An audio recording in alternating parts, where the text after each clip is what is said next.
ada divisi enterprise yang dimana customer-customernya merupakan customer besar, IT consumption-nya tinggi, yang ahli bermain di AI. Ada banyak insight menarik yang saya dapat dari diskusi ini. Proporsi business solution and consulting-nya bertumbuh lebih tinggi daripada distribution. 70 distribution, solution and consulting 30%.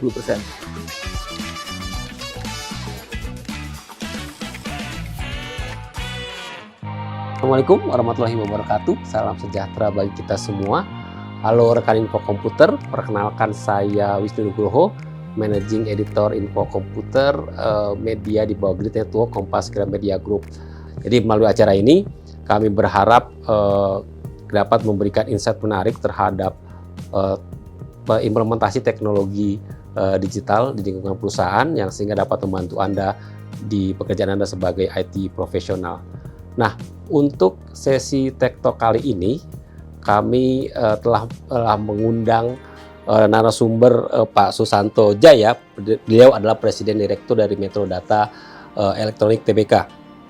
Seperti kita tahu, Metrodata adalah penyedia solusi dan juga produk teknologi salah satu yang terbesar di Indonesia dan berdiri sejak tahun 1975. Jadi udah mendekati usia ke 50 tahun gitu ya. Dari pengalaman dari 2 bulan ini kita berharap kita dapat mendapatkan semacam pengetahuan baru, cakrawala baru tentang bagaimana sebenarnya perusahaan Indonesia melakukan transformasi digitalnya. Halo Pak Susanto, apa kabar? Ya, kabar baik sama Wisnu. Iya, mungkin karena masih suasana Lebaran, saya sama pribadi dan juga Info Komputer mengucapkan mohon maaf lahir dan batin kepada Pak Susanto dan kepada tim-tim dari Metrodata. Dan terima kasih atas dukungan Metrodata terhadap Info Komputer selama ini. Ada ungkapan takabalalahu minna wa minkum. Ya, betul Pak. Saya juga mengucapkan selamat atas ulang tahun Metrodata yang ke-49 kalau nggak salah tanggal 25 April kemarin. Berarti udah mendekati 50 tahun. Ya, tahun depan 25 April tahun 2025 genap berusia 50 tahun. Sekarang 49 tahun. Siap. Mungkin saya akan tanya-tanya juga itu Pak soal pencapaian ke-50 tahun ini. Tapi mungkin saya ingin mendapat gambaran. Saya tahu Metrodata, saya sering baca Metrodata. Mungkin teman-teman rekan Info Komputer juga pengen tahu apa sih sebenarnya yang terjadi di Metrodata dalam 2-3 tahun terakhir. Maksudnya apa pencapaian diraih, perubahan apa sih yang terjadi atau mungkin gambaran besar terhadap Metrodata dalam beberapa tahun terakhir. Jadi mungkin pertama-tama kita mesti tahu dulu bahwa Metrodata itu adalah kita digital solution provider and technology innovator. Ya, visi kami itu menjadi pusat aktualisasi ekonomi digital terdepan. Ya. Nah, Metrodata bisnis utamanya atau bisnisnya main bisnisnya terbagi 2.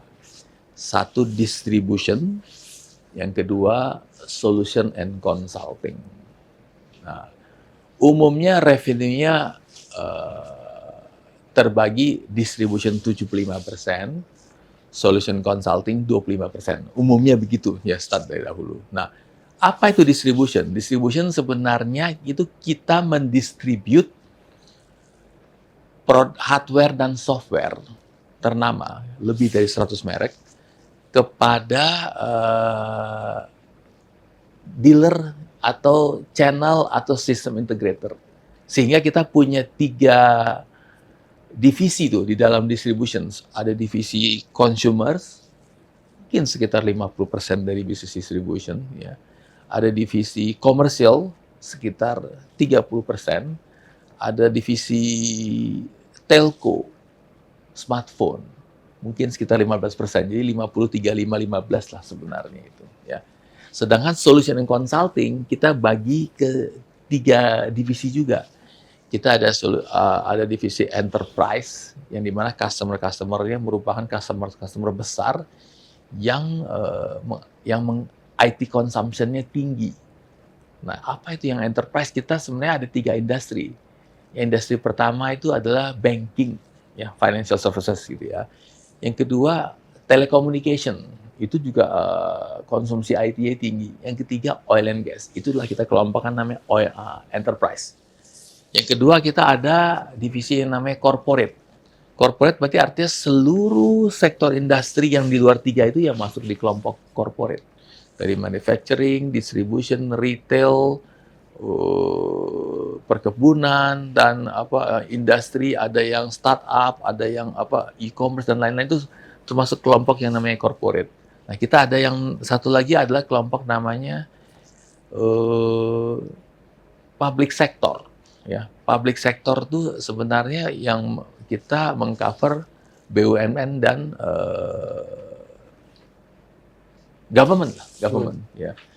Dan kita ada satu lagi, ada sektor yang general business unit, yang dimana mengcover perusahaan-perusahaan yang small medium enterprise. Ya, kira-kira ada 4 divisi di dalam grup itu. Nah, pertanyaannya, bagaimana kinerjanya? Kita mesti mengerti dulu. Jadi Metrodata tadi terbagi dari 2 bisnis, ya, distribution dan solution consulting. Ya, solution consulting suka dikenal dengan system integrator. Ya, nah, kita mulai sebenarnya untuk mengetahui 3 tahun terakhir tuh kita mulai tahun 2020. Metrodata tuh revenue-nya 14 triliun dengan laba 365 miliar. Itu tahun 2020, di mana COVID sudah mulai itu. Ya. Di tahun 2021 memang COVID sedang lagi intensitasnya tinggi di situ. Saat itu banyak pemerintah menerapkan disebut dengan PPKM kan. Nah, sehingga terjadi banyak bisnis diharapkan work from home. Nah, sehingga revenue Metrodata bertumbuh 32%, ya, dari 14 triliun ke 18,5 triliun. Labanya juga meningkatnya lebih tinggi, dari 365 miliar ke 509 miliar. Jadi bertumbuh 39%. Itu di tahun 2021. Ya, berarti pas COVID itu justru kenaikan itu tinggi ya? Justru yang paling tinggi. Nah, di tahun 2021 itu kenaikan itu dari mana? Dari distribution itu bertumbuh 36%. Kenapa? Karena pada saat itu kan banyak work from home, baik itu untuk karyawan maupun untuk anak sekolah maupun untuk hal lainnya, sehingga yang tadinya di satu rumah itu hanya punya satu notebook gitu, paling banyak 2, sekarang ya ayah 1, ibu 1, anak masing-masing 3, ya masing-masing punya 1 sendiri karena masing-masing, ya, sehingga demand atas laptop tuh sangat tinggi sekali. Malah Boy bilang saat itu persediaan agak langka karena COVID di seluruh dunia pun produksi sedikit terhambat supply chain-nya. Nah, sehingga saat itu juga marginnya bagus. Makanya Metrodata distribution tuh bertumbuh 36%, di solution consulting bertumbuh 20% revenue-nya. Jadi solution consulting juga naik. Kenapa? Karena banyak perusahaan menerapkan work from home sehingga kita harus supply infrastruktur maupun software, aplikasi yang bisa membuat karyawan bekerja dari rumah seolah-olah kayak dia bekerja di kantor. Nah, itu banyak perusahaan yang harus aplikasinya bisa ini. Sehingga terjadilah digital transformation yang dipercepat. Ya, terjadi percepatan digital transformation. Ya, itu entah berapa kali lipat. Mungkin kalau tanpa COVID kita perlu 5 tahun, mungkin dengan nggak COVID 1 tahun sudah terjadi gitu kira-kira itu. Nah, tapi tentunya digital transformation ini nggak selesai, sehingga COVID selesai nggak selesai, tetap digital tetap berlanjut. Nah, di tahun 2022, nah COVID sudah lebih terkendali, ya kan? Revenue Metrodata bertumbuh 13%, ya, dari 18,5 triliun ke 21 triliun. Itu tahun 2022. Nah, laba bersih Metrodata dari 509 miliar bertumbuh ke 14%. Ya, jadi revenue bertumbuh 13%, laba bertumbuh 14%, jadi ke 581 miliar gitu. Nah, yang terakhir di 2023 di mana COVID sudah dianggap lewat lah, walaupun tetap ada, tapi sudah tidak menjadi pandemi lagi. Nah, memang bisnis distribution terjadi hanya bisa bertumbuh 1%. Nah, Metrodata bertumbuh revenue 5% menjadi 22 triliun, ya. Di mana tapi pertumbuhan laba bersihnya lebih tinggi, yaitu bertumbuh sebesar 12%, ditutup di angka 650 miliar. Nah, kita simak di tahun 2023 bagaimana dengan pembagian bisnisnya. Bisnisnya itu distribution hanya bertumbuh 1% karena konsumernya mengalami penurunan laptop. Jadi artinya apa? Orang yang sudah beli ini sudah kenyang lah belinya di 2021, 2022. Jadi artinya sudah belinya kurangan lagi. Sehingga di 2023 distribution hanya bertumbuh 1%, tetapi consumernya turun, komersialnya naik. Kenapa? Karena komersial itu hardware, software, server, storage, dan software itu dijual ke sistem integrator yang jual kepada corporate, termasuk Metrodata punya divisi solution and consulting gitu. Nah, itu mereka bisa bertumbuh cukup tinggi gitu. Ya, tetapi yang menarik, solution and consulting masih bertumbuh. Tadi ya distribution bertumbuh 1%, solution and consulting revenue bertumbuh 22%. Jadi di sini dibuktikan apa? Walaupun COVID sudah dianggap sudah berlalu, ya, perusahaan-perusahaan tetap melakukan investasi IT, melakukan digital transformation, dan membuat otomasi bisnisnya itu menjadi lebih automate, less manual, ya, sehingga semua aplikasi lebih terintegrasi dan melakukan peremajaan-peremajaan, ya, termasuk investasinya bersifat software-software yang bersifat subscription dan juga mulai mengadopsi cloud. Nah, disitulah makanya kenapa solution consulting bisa bertumbuh 22%. Nah, pertanyaannya proporsinya. Yang dahulu, ya, distribution 75%, solution consulting 25%. Terakhir ini di tahun 2023, distribution 73%, solution consulting bertumbuh menjadi 27%. Ya, yang memang kita punya cita-cita dalam 3-5 tahun ke depan kita ingin solution consulting-nya 30%, distribution-nya 70%. Nah, kira-kira lah itu apa namanya? Gambaran kinerja Metrodata, COVID kita jauh lebih tinggi bertumbuh, COVID berlalu tetap bertumbuh juga. Tapi apakah memang di 2024 dan seterusnya itu tadi consumer tetap akan stabil di angka itu, tapi akan dibarengi dengan tadi komersil yang semakin tinggi, atau Bapak melihatnya seperti apa kalau melihat ke depan gitu? Ya, jadi gini, kita di tahun 2024 kan revenue ditutup dengan 22 triliun, ya kan? Kita ingin di 2023 revenue ditutup dengan 22 triliun. Kita ingin di 2024 itu revenue bertumbuh sekitar, jadi target tahun ini bertumbuh sekitar 13%. Ya. Berarti menjadi 25 triliun, ya. Ya, artinya kenapa? Jadi kita ingin ada dua hal lah. Hal pertama, memang sebelumnya kita pernah mencanangkan suatu business plan, 5 years business plan, itu Metrodata bisa mencapai revenue di angka 25 triliun, itu di tahun 2023. Tapi saat direncanakan 5 tahun sebelum 2023 itu, COVID belum datang. Nah, karena COVID datang, revenue kan pasti ada terhambat juga ya, walaupun ada pertumbuhan, sehingga kita melihat bergeser. Karena pada saat tahun 2020, praktis revenue kita nggak bertumbuh saat COVID baru mulai, tapi sesudah baru, gitu kan. Jadi kita bergeser setahun ke 2024. Jadi bertumbuh 13%. Nah, biasanya kita Metrodata, karena sebenarnya kontribusi laba daripada distribution dan solution consulting itu hampir 50-50. Yang kalau tadi revenue kan 75-25, sudah menjadi 73-27 kan, 73-27%.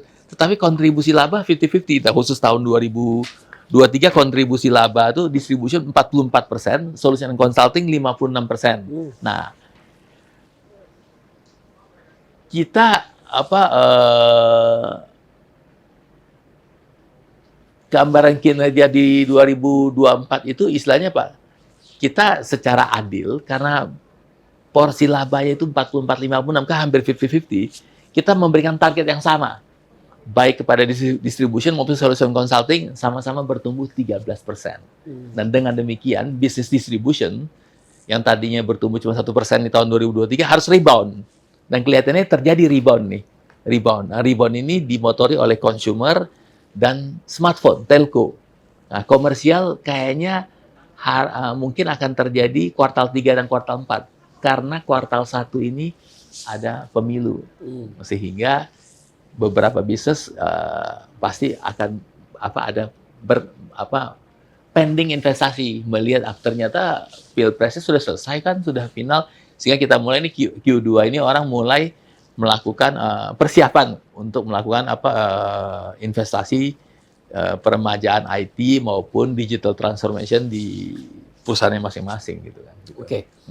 Kan karena info komputer kan lebih banyak ngebahas soal eh, eh, teknologi di level tadi enterprise perusahaan maupun pemerintahan. Mungkin saya akan sedikit fokus ke sana membahas transformasi digital di sana.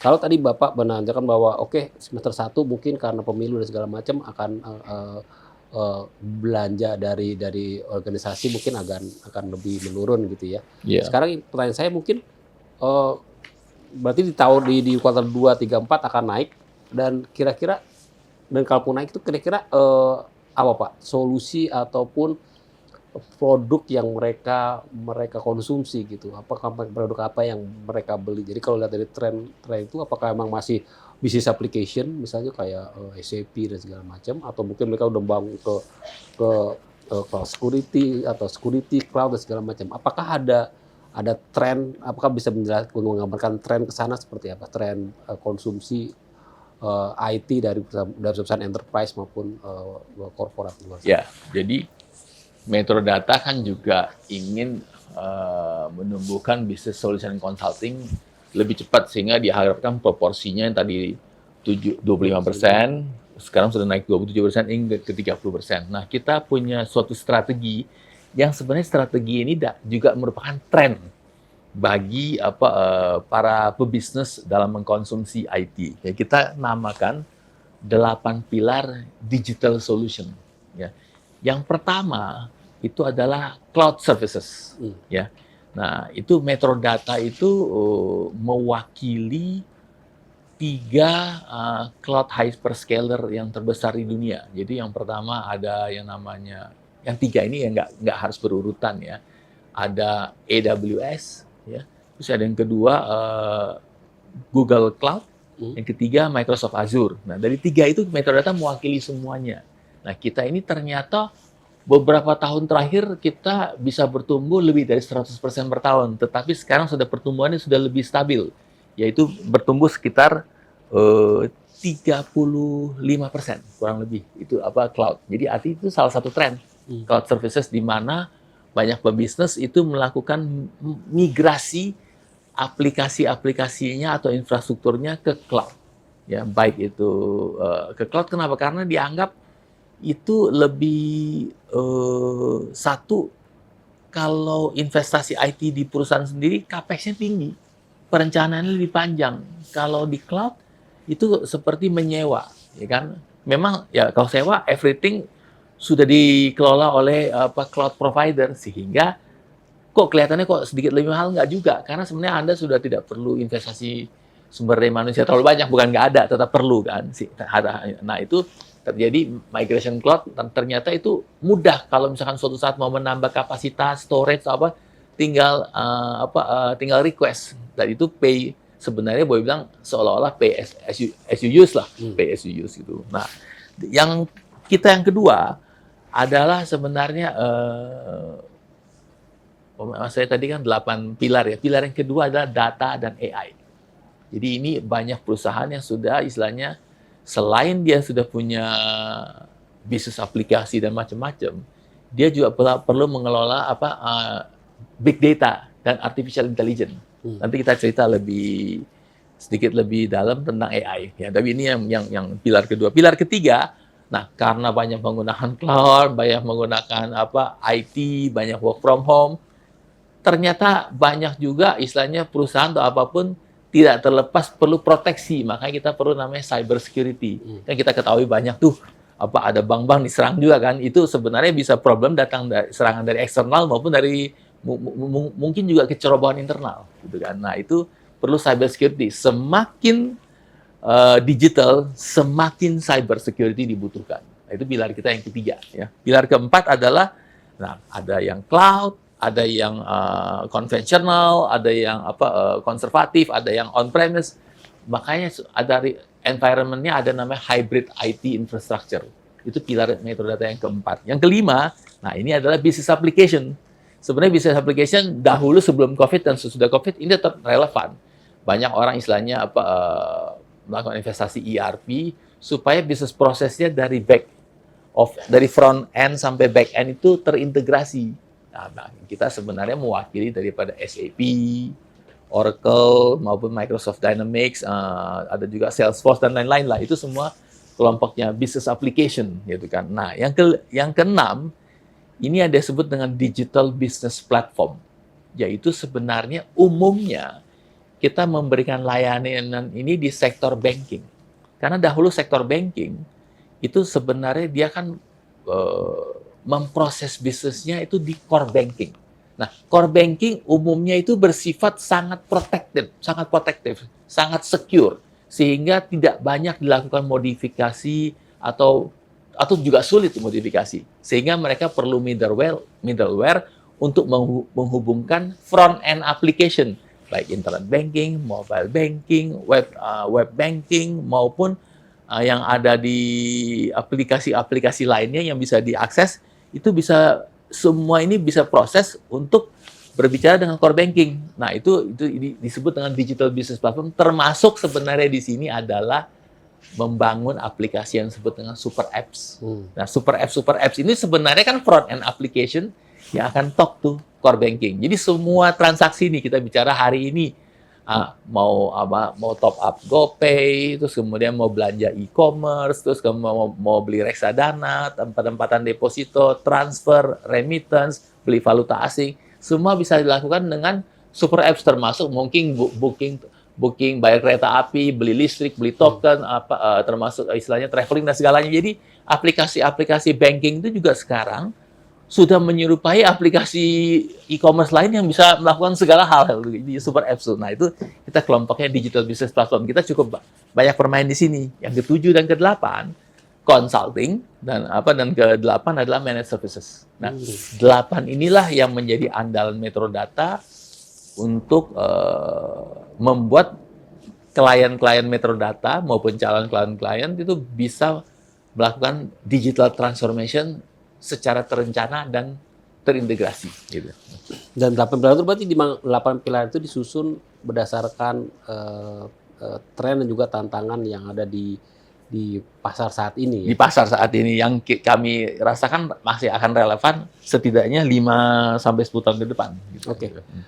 Nah, mungkin kita karena dari berbagai tren tadi, dan mungkin juga salah satu fokus utama Infokomputer saat ini adalah ngomongin soal AI gitu ya Pak ya.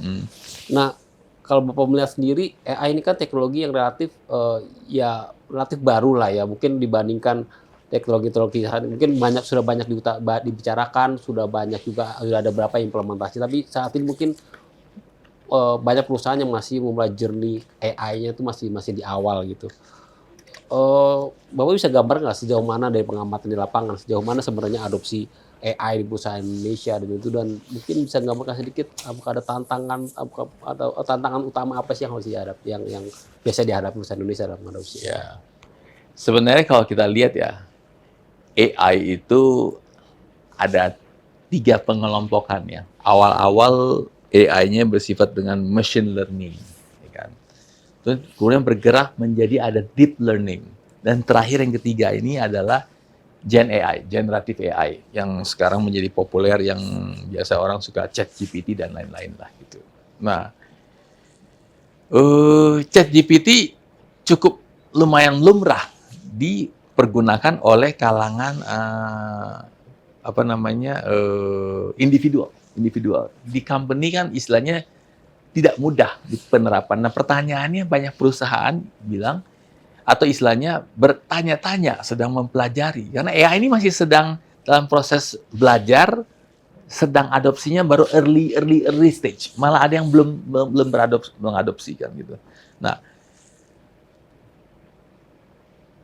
AI yang bagaimana yang kira-kira cocok untuk perusahaan masing-masing dan memiliki benefit yang apa.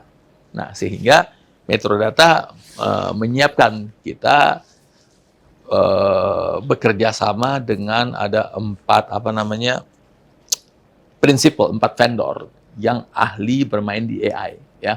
Kita bicara nih yang application on AI lah, kita belum bicara infrastrukturnya itu ya. Nah, itu kita bekerja sama dengan AWS, ada Google Cloud, ada Azure Microsoft Azure OpenAI, ya kan, dan juga Cloudera. Nah, dari 4 vendor itu kita juga memiliki 4 lab masing-masing. Jadi masing-masing 1 lab. Nah, sumber daya manusia Metrodata dipersiapkan juga. Kita punya 11 data scientist. Jadi kalau ditanya sudah banyak belum? Ya belum, baru 11. Tetapi ya lumayan, itu lumayan untuk sebagai permulaan gitu kan. Nah, dari 11 data scientist itu kita punya 32 sertifikasi. Sehingga orang-orang yang sudah disertifikasi itu bisa mengimplementasikan proyek-proyek AI di customer. Nah, dari itu kita sudah terjadi, kita punya 32 use cases. Ya, 32 use cases. Nah, umumnya berada di sisi yang machine learning dan deep learning. Yang generative AI baru start satu trial gitu. Ya, nah sekarang pertanyaannya, penerapan AI mana yang contoh yang sudah Metrodata berikan kepada customer dan bagaimana reaksinya kira-kira gitu kan. Nah, saya mulai dengan ada use cases yang pertama, ada perusahaan. Nah, ini gini, use case-nya kita beri namanya demand forecast, ya, demand forecast. Ada perusahaan dairies. Dairies itu dia itu mengeluarkan produk susu, coklat dan lain-lain. Nah, dia punya ribuan outlet di mana-mana. Punya ribuan outlet, baik itu di supermarket, apa di outlet itu di trade center maupun di outlet yang dia kelola sendiri kan. Nah, karena saking banyaknya produk dairies, ya kan, itu kan ada banyak varian juga itu kan, dan coklat juga kan. Itu sebenarnya pengelompokan produk kan di mana-mana, ada yang fast moving, ada yang slow moving. Dan dairies itu kan produk yang tidak tahan lama. Sehingga diharapkan untuk produk-produk fast moving, produk dia tersedia, tidak below stock. Kalau kekurangan stok, penjualannya tidak optimal. Tetapi untuk produk-produk slow moving, diharapkan tidak overstock. Ya kan? Nah, disinilah perlu yang namanya demand forecast. Karena menyediakan stok persediaan, itu kalau akan paling optimum kalau sesuai dengan permintaan. Sehingga buffer stoknya jangan terlalu banyak. Itu yang paling optimum. Tetapi kan banyak terjadi fast moving, kekurangan stok, slow moving, kelebihan stok. Nah, kita memperkenalkan AI demand forecast kepada perusahaan ini, sehingga dia bisa melakukan forecast, dan itu tidak kalau dilakukan oleh manusia manual itu tidak simple, karena ribuan outlet, banyak varietas jumlahnya, sehingga AI lah yang digunakan untuk melakukan forecast, dan ternyata hasilnya menjadi sangat berguna bagi mereka. Mereka gunakan sekarang. Itu ada perusahaannya kita. Jadi udah terlihat bisnis outcome-nya terhadap. Jadi ini sebenarnya kalau ditanya AI-nya, Pak, AI digunakan oleh orang sales. Jadi orang sales itu sebenarnya di semua perusahaan, sales itu paling mudah mengeluarkan budget untuk investasi IT. Karena apa? Akan mendatangkan revenue. Sudah kelihatan. Kalau departemen lain kadang-kadang itu agak lebih susah kan gitu kan. Nah, kemudian ada juga kita sebut dengan, ini masih ada hubungan dengan sales juga, ya. Ini ada perusahaan yang bergerak di bidang outdoor fashion. Outdoor fashion yang berupa kayak ada backpack, ada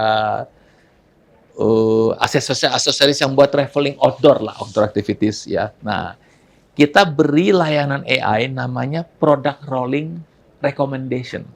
Ya, kalau ini bukan barang yang tidak tahan lama, ini barangnya sih nggak ada masalah. Istilahnya Pak, disimpan sebulan, 3 bulan nggak apa. Cuma kalau disimpan lama ya menjadi lewat model aja, ya, menjadi model yang sudah dianggap ketinggalan zaman lah gitu kan ya. Nah, itu juga karena mereka punya outlet, ada di department store, ada di outlet sendiri. Kadang-kadang kan ada yang model yang satu itu berlebihan stok.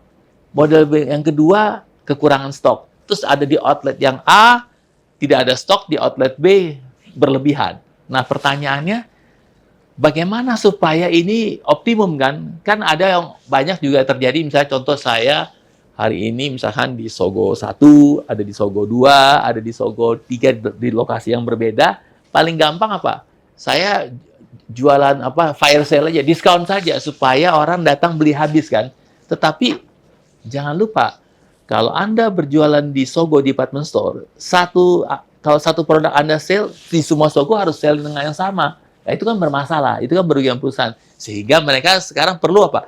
Bagaimana mau memindahkan stok dari Sogo 1 ke Sogo 2. Atau Sogo 2 pindah ke Metro 3. Metro 3 pindah ke MAP 4. Atau MAP 4 pindah ke toko misalkan yang lain gitu kan. Nah, itu namanya product rolling recommendation. Nah, dahulu kalau dilakukan secara manual, itu mereka bisa bilang, oh kalau ini kira-kira saya pindahin ke sini dah gitu kan. Tapi kita gunakan AI sekarang. Kita gunakan AI yang kita sebut dengan product rolling recommendation, ya, mempelajari kalau memindahkan stok dari tempat titik A ke titik B atau dari titik A ke titik C, apakah kemungkinan lebih mungkin terjual di titik B atau di titik C? Dan kalau memindahkan dari titik A ke titik B atau dari A ke titik C, ongkosnya berapa? Kan kita mesti mikir juga, kalau lebih terjual di titik B ternyata ongkosnya lebih mahal dari produknya, buat apa kan? Nah, di situ dibuatkan suatu AI sehingga mereka sekarang ini senang, happy bahwa sekarang saya mengurangi manual bagaimana memindahkan, karena AI itu sudah menjadi guidance. Ya, sudah menjadi guidance untuk melakukan. Nah, di sini AI sudah berfungsi nih, benar-benar untuk untuk kegiatan usaha bisnis yang bermanfaat gitu kan. Nah, ada juga sekarang saya beri contoh seperti 3 cukup lah ya, di 3 ya. Ini ada yang contoh ketiga. Ini juga ada urusan dengan sales juga, ya kan, dengan sales juga. Jadi ada perusahaan air mineral yang dimana air mineral itu kan adanya di Alfamart, di Indomaret, di Family Mart, dan di mana-mana kan terjadi kan gitu kan. Terus lokasi. Nah, air mineral kan umumnya kalau perusahaannya itu mengeluarkan varian lengkap, kan ada ukuran 330 ml, 600 dan 1500. Nah, ini yang menarik. Kalau masyarakat datang untuk membeli air mineral, umumnya kalau dia ingin membeli yang 600, maaf saja misalkan merek Aqua, ya kan. Kalau di outlet tersebut di Alfamart itu tidak tersedia merek Aqua, apa yang terjadi? Kemungkinan besar konsumen yang datang itu akan membeli merek yang lain, ya kan. Dia tidak akan pindah merek Aqua yang 1500. Nggak mungkin dia mau beli yang ukuran 600, beli yang 1500. Ada orang yang memang mau datang beli yang 1500, mau banyak, beli juga 600, tapi nggak mungkin yang 1500 dia tukar dengan yang 330. Nggak mungkin. Sehingga diharapkan varian stok 330, 600, dan 1500 harus lengkap ada di store.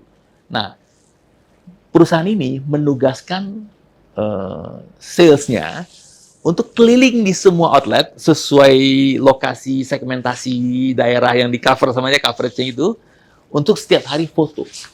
Apakah dipajang dengan lengkap variannya nggak? Di luar, kita belum sebut jumlah stoknya, kita sebut variannya aja sudah lengkap nggak? Nah, itu dilaporkan ke kantor pusat, ya kirim. Dulu pakai WhatsApp, ini kan. Tetapi yang namanya manusia itu suka mengakali. Sehingga hari ini foto 5 kali, besok kirimnya 1. Sehingga jadi ketahuanlah datanya itu tidak valid, palsu. Jadi apa yang dikirim itu nggak benar. Nah, kita mengeluarkan layanan. Nah, ini sudah bersifat deep learning, namanya object detection. Jadi kita kasih ini deep learning object detection, di mana salesman menggunakan aplikasi itu, kita AI-nya kita fotonya bisa mengenali ini 330, 600, 1500, dan ini mereknya dia sendiri. Kalau merek orang lain dia tidak mau hitung, sehingga dia yang dia peduli kan adalah mereknya dia kan. Nah, itu dikirim ke kantor pusat melalui aplikasi itu dan tidak bisa bohong karena jam tersebut di lokasi mana. Jadi dibilang nih outlet Alfamart 1 bukan Alfamart 2, nggak bisa karena kita sudah menggunakan AI, GPS track, dan itulah gunanya IT. Dan ternyata setelah dijalankan, mereka bergembira mengatakan apa? Tingkat akurasi aplikasi AI yang digunakan, yang dilayani oleh Metrodata itu 97%. AI tidak akan memberikan Anda tingkat akurasi 100%, nggak mungkin. Kalau 100% ya mungkin di dunia ini semua sudah seperti kayak kita sudah kayak yang maha kuasa lah itu ya. 90 di atas, menurut saya di atas 80% saja sudah cukup akurat. Nah, ini perusahaan ini merasa senang sehingga salesnya sekarang sudah istilahnya Pak harus benar-benar datang mengunjungi, dan juga ngapain sih juga diajarin nggak boleh berbohong lah sebenarnya kan, datang mengunjungi, difoto dan masuk. Sehingga kalau misalnya tidak lengkap, action yang digunakan apa? Dia harus mensupply lagi varian-varian itu seperti dilengkapi supaya tidak kehilangan opportunity sales. Nah, kira-kira ini aplikasi AI yang menurut saya lebih berguna ke perusahaan kan, gitu kan. Nah, mungkin nanti akan ada banyak AI yang baru lagi yang bersifat Gen AI nanti yang akan dipergunakan. Kira-kira demikianlah itu. Berarti ada 32 kira-kira use case yang sudah dikembangkan. Kita use cases-nya ada lebih dari 15. Sertifikasi 32. Oke. Gitu. Malah ada satu lagi kalau mau, ya kan. Sebenarnya ini yang disebut dengan golden record customer, ya. Jadi hari ini setelah lagi zaman COVID nih, jumlah investor saham kan meningkat banyak, itu kan. Dari berapa ke berapa saya nggak ingat lah itu. Nah, banyak juga seorang investor ada beli saham melalui beberapa securities. Securities A, ada yang online securities B, ada yang pakai apa, yang telepon securities C. Jadi dia punya account di banyak tempat. Dan ada yang memang secara tidak sengaja datanya Berbeda. Datanya sama tapi ada yang berbeda, alamat berbeda, email berbeda, handphone berbeda, nama umumnya sama, tapi ada juga yang sengaja nih. Namanya dibikin contoh misalnya Andi Budiman. Di sini Andi Budiman. Di securities A, securities B namanya Andi B. Di securities C, A Budiman. Seolah-olah bagi pasar modal dianggap 3 investor. Padahal ini investor yang sama. Nah, ke SEI itu minta layanan supaya mereka bisa mengenali data ini dianggap golden record customer. 3 ini dianggap satu sama dia. Sehingga kalau ada transaksi mencurigakan lebih mudah untuk dikenal. Nah, itu namanya golden record customer menggunakan AI juga. Kenapa? Karena bayangkan jutaan manusia mana yang bisa meriksa. AI lah yang bisa meriksa itu. Jadi mereka ini. Kira-kira inilah AI yang sudah kita perkenalkan kepada masyarakat. Memang kita ini, Boy bilang ini masih permulaan lah di Indonesia. Masih banyak belajar, tapi banyak bisnis juga agak ragu untuk investasi AI karena bikin benefit gimana? Kita ambil contoh yang sudah memberikan benefit kan. Nah, biasanya umumnya yang bisa spending itu bagian sales, bagian operations. Nah, satu lagi sebenarnya bagian HR juga bisa itu. Tapi HR susah justify kenapa? Karena dia tidak menghasilkan income. Kalau sales menghasilkan income, jadi lebih mudah gitu. Banyak duit. Ya banyak duitnya sehingga menghasilkan duit dianggap jadi no problem lah kalau invest. Nah, itu kira-kira itu. Oke, berarti kira-kira kalau misalnya saya bisa tarik kesimpulan, memang tadi udah banyak AI bisa menghasilkan meningkatkan revenue, meningkatkan efisiensi dan segala macam. Mengurangi opportunity loss gitu kan. Berarti memang kalau misalnya saya ingin implementasi AI gitu, Bang, kalau misalnya saya bisa ingin bekerja sama dengan Metrodata untuk implementasi AI, saya datang dengan bisnis challenge, setelah itu nanti Metrodata akan membantu. Gimana kira-kira? Jadi kira-kira customer umumnya ada beberapa tipe customer. Tipe customer pertama tidak tahu mau menggunakan AI di bidang mana. Nah, itu diskusinya lebih panjang. Ada customer yang merasa saya ini sudah lelah mengatasi, jadi lelah atau pain point. Pain point-nya di bidang mana yang bisa diatasi dengan AI. Nah, itulah kita, kalau use cases-nya nyambung, kita bisa perkenalkan. Karena kita sudah punya 4 vendor kan, dengan 11 data scientist, 32 certification, kita bisa datang, kita bisa bikin POC, kira-kira ini. Nah, cocok nggak? Cocok, baru kita implementasi. Gitu. Nah, itulah. Itu, tapi biasanya umumnya datang dari pain point-nya apa kayak tadi itu. Banyak yang aqua mineral itu, air mineral itu banyak sales itu yang berbohong sehingga datanya tidak akurat. Sekarang kalau dengan ini object detection 97% akurat. Dia tahu ini produknya foto dari angle mana dia bisa tahu ini kelengkapannya gitu kan. Nah, kita dari pain point, baru setelah itu bagaimana teknologi bisa menjawab pain point gitu. itu kan. Betul. Ah. Nggak harus AI juga sebenarnya kan ya, Nggak harus AI juga, tapi AI itu kadang-kadang membutuhkan data. Nah, sehingga Anda sudah punya ERP business application belum? Kalau belum, ya itu harus dimulai juga kan. Ya, data yang bagus. Jangan orang mau AI tapi dia tidak punya data, susah juga gitu. Okay. Ada orang sekarang punya data tidak bisa mengolah, itu AI. Itu data AI yang membantu di situ. situ. Kalau ketika data udah mulai data tersedia, fondasi data yang bagus, atau tersedia, nggak harus bagus, data tersedia, adopsi AI-nya lebih mudah. Gitu. Kalau sekarang datanya yang ngumpulin susah, berarti data collection susah, AI agak sulit. Jadi harus ada data collection yang available, AI bisa membantu. Oke. Berarti kalau kira-kira apa saran gitu perusahaan dalam adopsi AI gitu, saran pertama atau langkah pertama yang harus dilakukan, kira-kira Pak Susanto? Jadi gini, kalau di dalam perusahaan ya, kita kan ada bagian umumnya sales, ada umumnya bagian ada sales, ada purchasing, ada operation, ada warehouse, di mana perlu ketergantungan untuk forecast, ya forecast. Di mana perlu untuk menganalisis data yang jumlahnya banyak, tetapi manusia menjadi diperlukan banyak tenaga manusia dan menghasilkan dan belum tentu akurat. Disitulah AI bisa membantu. Saya kira itu. Oke. Nah sekarang kembali ke metode data. Tahun ini ke-49, tahun depan ke-50. Kira-kira mimpi besar apa Pak yang ingin diwujudkan baik untuk metode data maupun untuk Indonesia? Ya. Jadi kita metode data tahun depan baru 50, kita ingin revenue-nya bertumbuh menjadi 25 triliun, ya kan? Nah, yang kedua, kita istilahnya kan punya visi menjadi pusat aktualisasi ekonomi digital terdepan, ya. Sehingga kita metode data ingin juga memberikan layanan-layanan artificial intelligence yang lebih canggih buat customer, ya kan? Dan juga kita ingin supaya proporsi business solution and consulting-nya bertumbuh lebih tinggi daripada distribution. Kita ingin porsinya 70 distribution, solution and consulting 30%. Nah, di sini memang memberikan margin dan profitability yang lebih tinggi bagi pemegang saham, ya. Dan itu memang juga yang menjadi andalan yang ingin dicita-citakan metode data, sehingga metode data bisa terlepas dari image bahwa metode data adalah perusahaan trading. Padahal metode data adalah digital solution provider. Seolah-olah hanya berjualan komputer kepada dealer. Kira-kira itu kan berjualan. Nah itu kita ingin terlepas dari image itu.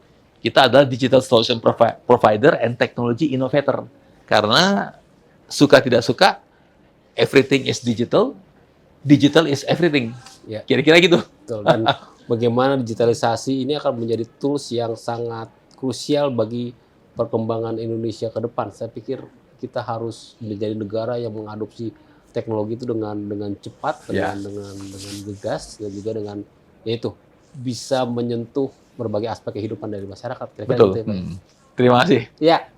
Terima kasih Pak Susanto atas insight-nya menarik. Tadi kita udah banyak membahas baik metode data maupun tadi tentang AI. Ada banyak insight menarik yang saya dapat dari diskusi ini. Sekali lagi terima kasih Pak Susanto. Semoga next kita juga bisa diskusi lagi. Ada tren baru, teknologi baru. Saya akan tanya ke Pak Susanto untuk dapat insight-insight menarik. Terima kasih. Terima kasih. Saya kira cukup sekian acara atau perbincangan Info Komputer Tech Talk kali ini. Terima kasih sekali lagi kepada Pak Susanto yang telah bersedia menjadi narasumber di acara kali ini. Semoga insight yang Bapak berikan bermanfaat bagi membaca Info Komputer. Demikian wawancara dengan Pak Susanto Jaya, Presiden Direktur dari Metode Data Elektronik Tbk. Semoga wawancara ini memberikan manfaat bagi kita semua. Terima kasih dan sampai jumpa. Wassalamualaikum warahmatullahi wabarakatuh.